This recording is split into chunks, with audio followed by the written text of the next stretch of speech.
Bonjour, les âmes de la terre. J'aime bien ce terme-là que j'ai inventé, on va dire, les âmes de la terre, parce que c'est ce que nous sommes. En essence, c'est ce que nous sommes. Et quelles que soient les vidéos que je fais, même quand c'est la méthode Esper, c'est aux âmes que ces vidéos sont adressées. Donc bonjour les âmes de la terre. Je fais cette vidéo aujourd'hui, samedi 20 janvier 2024, qui normalement avait à être faite demain, mais parce que demain je ne serai pas disponible puisque je reçois mes enfants qui viennent visiter le nouveau lieu que j'habite. Voilà, donc là, ce matin, voilà la vidéo. J'avais dit dimanche dernier que je reviendrais sur le thème de la réincarnation. C'est marrant parce que j'ai eu du mal à dire la réincarnation. C'est drôle, hein?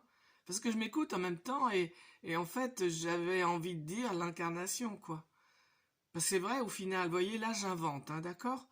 Parce que c'est vrai au final, c'est l'incarnation, le mot principal. Le ré n'est pas tellement important. Enfin, encore une fois, c'est mon avis, c'est mon opinion, c'est voilà, c'est le ressenti que j'en ai.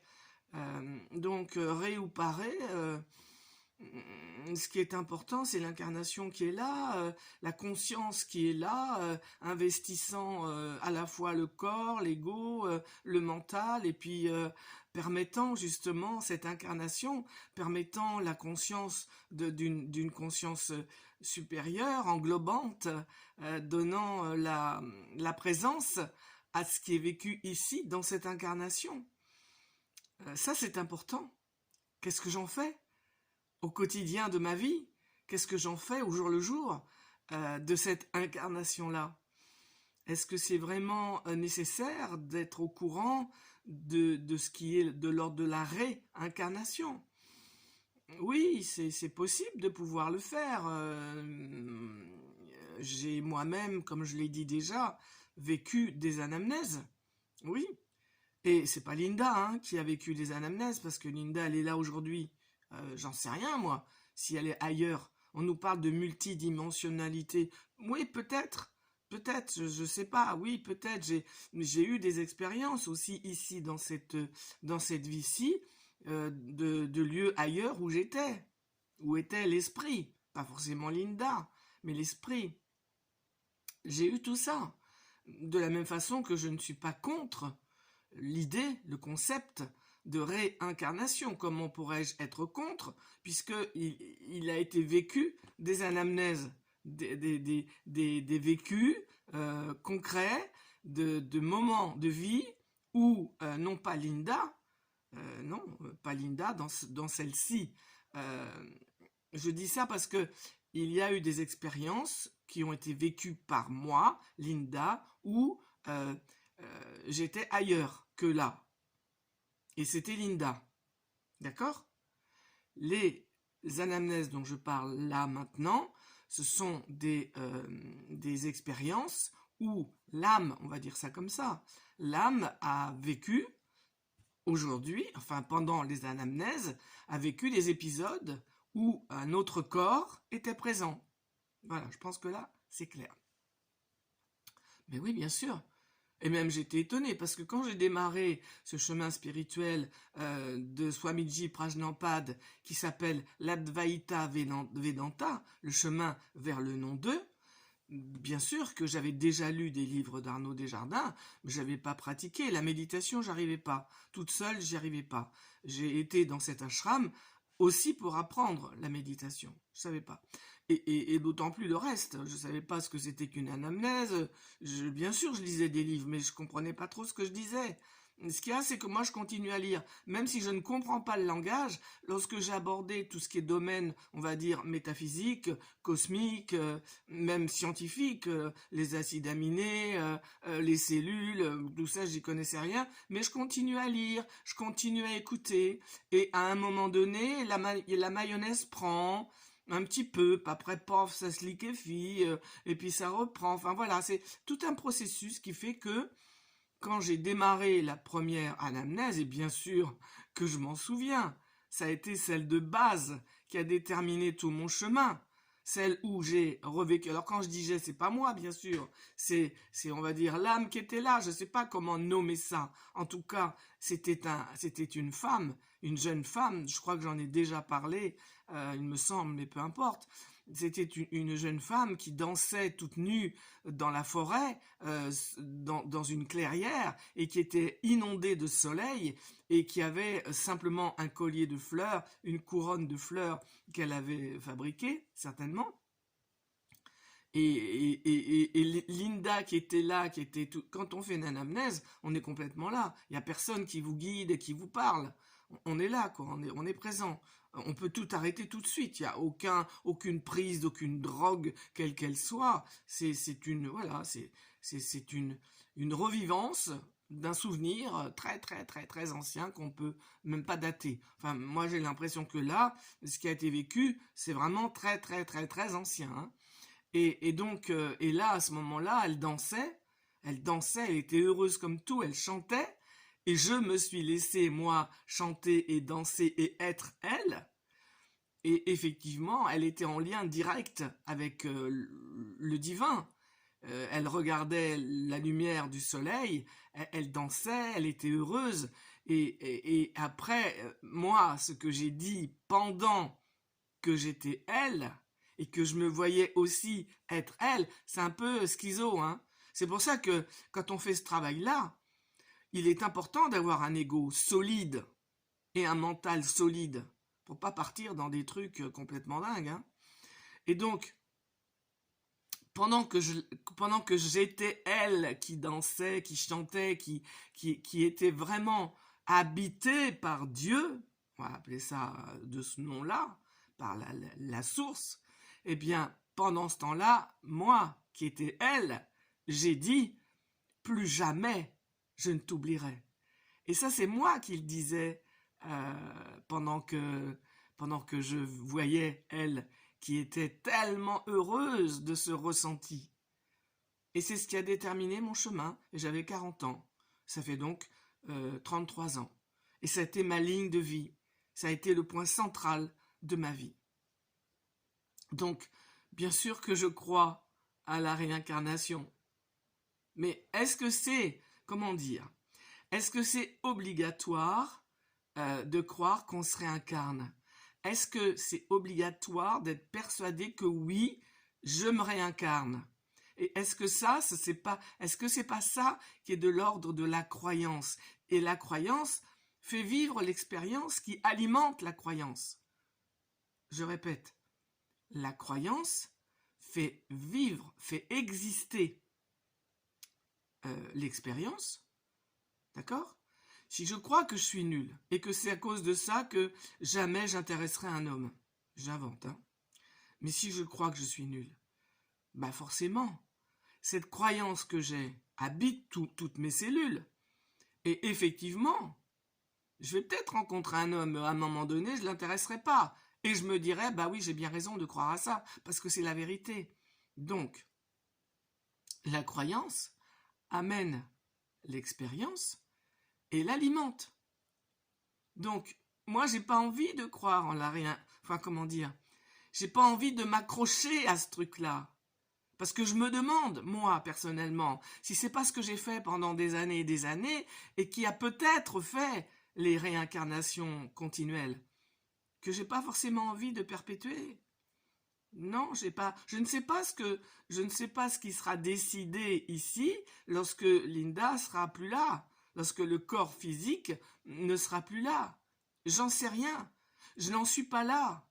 J'ai pas du tout envie de me dire, ben oui, je me réincarnerai. Non, je choisirai ma famille. Non, je n'ai pas envie de ça. Je préfère dire, je verrai bien.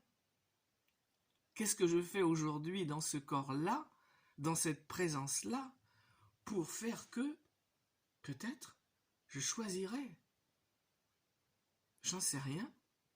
Et pour moi, je préfère cette croyance-là, parce que c'est aussi une croyance, d'accord? Après, c'est quelle croyance je préfère habiter? Est-ce que je préfère habiter quelque chose de léger, de positif, de joyeux, d'aimant. C'est moi qui choisis en fait. Et c'est ça qui est beau dans tout ce chemin-là. C'est que c'est moi qui choisis. C'est moi qui ai le choix. Je n'ai pas d'obligation. Il n'y a pas d'obligation. Il n'y a que des occasions. Et les occasions, c'est celles que je me donne, celles que je choisis, et non pas celles que quelqu'un à l'extérieur va m'insuffler, va me donner, va m'imposer. Et c'est en ça que je suis tout à fait heureuse de cette période-là que l'on vit, où on dit qu'il n'y a pas de sauveur. C'est formidable. Avant, on était un petit peu en recherche du berger, et on n'a pas trouvé forcément les bons bergers. D'accord ? Si vous voyez ce que je veux dire. On a trouvé des bergers qui n'étaient pas forcément des bergers, mais plutôt des bourreaux, et qui, sous prétexte d'amour, nous ont amené un asservissement, des peurs. Et oui, c'est formidable en ce moment de prendre conscience que la peur n'est pas un ressenti nécessaire. La peur, elle est là et elle est bénéfique pour me prévenir d'un danger immédiat, avec lequel je vais composer, auquel je vais répondre. Oui. Mais la peur que j'alimente avec des angoisses, avec des idées, avec des concepts, avec des culpabilisations, avec des auto-accusations, des accusations, celle-là, elle n'a pas lieu d'exister. D'autres ressentis non plus n'ont pas lieu d'exister, comme la honte, la redevabilité. Tout ça, ça a été inventé, peut-être par des bergers. Mais aujourd'hui, nous ne sommes pas des moutons. Nous ne sommes pas des bergers. Nous sommes des êtres. Nous sommes des présences habitant un être physique avec d'autres corps. Et nous avons l'opportunité ici et maintenant, dans cette incarnation, de vivre, d'expérimenter justement l'amour. Parce que si effectivement, tout est amour, j'en reparlerai de cette expérience qui a été vécue là, si effectivement tout est amour avec un grand A, c'est dommage de réduire cet amour avec un grand A par un amour avec un petit a. L'amour avec un petit a, c'est pas de l'amour, c'est un besoin impérieux, impératif, une compulsion d'aller chercher à l'extérieur ce que je n'ai pas trouvé à l'intérieur. C'est des conditions. Ça me rappelle quelqu'un, parce que des fois je rigole, me rappelle une femme qui dit « Moi j'aime inconditionnellement. Lui, je l'aime inconditionnellement. » Alors j'ai souri parce que elle venait juste de me dire qu'elle supportait pas le chien qui était dans la maison. Et que lui, avant qu'il la connaisse, eh bien, il vivait avec son chien, quoi. Son chien était tout le temps là. Mais à partir du moment où elle était dans sa vie, elle ne supportait pas que le chien soit dans la maison. Le chien, sa place est dehors. Voilà. Et du coup, après, elle me disait, moi, j'aime inconditionnellement et je veux qu'il m'aime inconditionnellement. C'est pour ça que ça me fait gentiment sourire. Pour moi, c'est de la tendresse que j'éprouve. Parce que je me dis, waouh, l'ignorance, jusqu'où elle nous emmène, vous comprenez? Voilà, c'est simplement ça. Donc, je voulais juste rectifier. C'est pas que je ne crois pas en la réincarnation. C'est pas que je ne crois pas aux archanges. Je peux pas dire ça. Ce qui ne m'intéresse pas, c'est de les personnifier, voilà, c'est ça, de les personnifier et de faire que Saint-Michel, il a une épée, que Raphaël, il est comme ci, il est comme ça, c'est le rayon vert ou le rayon jaune ou la lumière violette ou je sais pas quoi. Mais bien sûr que je me relie à ces énergies-là. En fait, pour moi, tout cela, ce sont des énergies, ce sont des fréquences vibratoires. Et oui, c'est vrai, on dit qu'il y a, alors attendez, les séraphins, les anges, qu'il y a des hiérarchies, il y a tout ça. Mais moi, la hiérarchie, je m'en fous. Je l'ai tellement subi ici, dans cette incarnation, que ça m'intéresse pas. Le terme hiérarchie ne m'intéresse pas.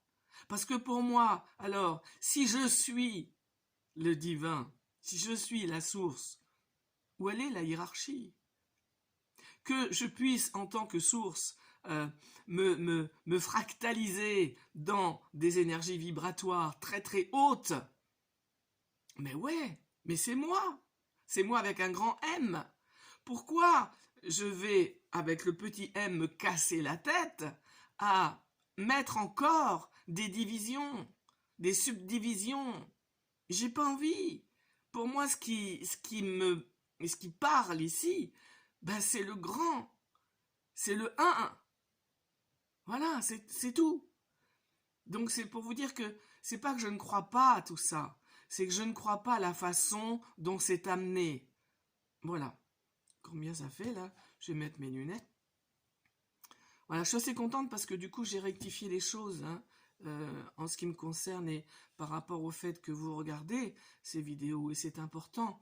Je mesure la responsabilité qui est la mienne d'être très claire par rapport à ce que je vous dis. Voilà. Je parlerai aussi de l'argent. Ça m'intéresse parce que j'en ai parlé un petit peu dimanche dernier et je trouve que c'est une énergie importante dans laquelle je parlerai. De l'énergie de l'argent, de l'énergie de l'amour et de l'énergie de la sexualité. Parce qu'en fait, tout est énergie et tout est vibratoire. Je donne juste une piste. Je ne peux pas vouloir ce que je méprise. Parce que si je méprise l'argent, j'ai beau en vouloir, il ne viendra pas.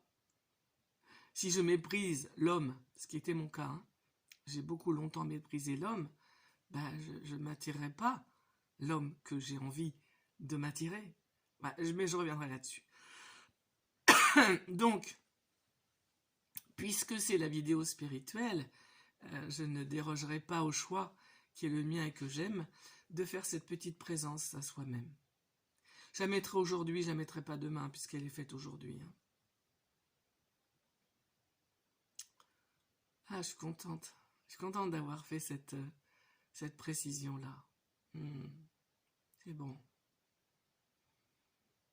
Donc voilà, on ferme les yeux, on pose ses mains sur ses cuisses et on va avec une longue expiration.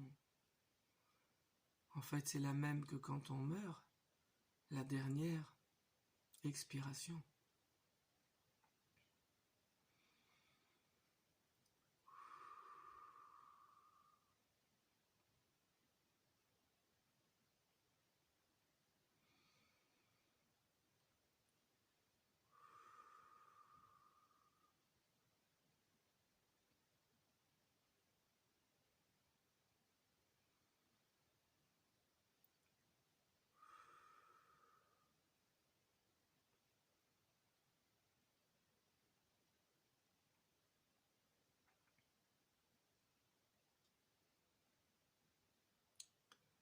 Aujourd'hui, je n'ai pas envie de parler, juste de vous proposer de partager ce moment.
Je sais pas combien de temps ça a duré.